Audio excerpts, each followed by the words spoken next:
అందరికి సంబంధించిన ఒక ప్రశ్న అడగాలనుకుంటున్నా. మీరు ఒక ఆధ్యాత్మికవేత్తగా, ఒక న్యూమరాలజిస్ట్గా, అంటే ఏదైతే ఒక మనిషి జీవితానికి అవసరమో ఒక వాస్తు పండిత్గా ఓవరాల్గా తీసుకుంటే ఒక మనిషి జీవితం అనేది వాస్తుని ఉద్దేశించి నడపబడుతుందా, సంఖ్య అంటే న్యూమరాలజీ నెంబర్ ప్రకారం నడుపుతున్నామా, లేదా ఆస్ట్రాలజీ ప్రకారం నడపాలా, అసలు దేని మీద డిపెండ్ అయ్యి ఒక మనిషి జీవితం వెళ్తుందని అంటారు?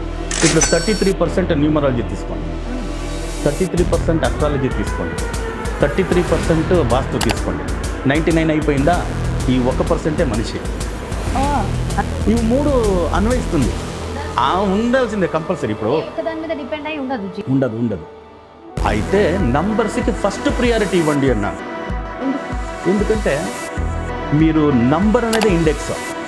ఇప్పుడు face is the index of your mind అంటారు, కరెక్టా? Face is the index of your mind. But నేనేం చెప్తానంటే number is the index of mind, body, ಅದಕ್ಕೂ ಮೇಲೆ ಸೋಲ್.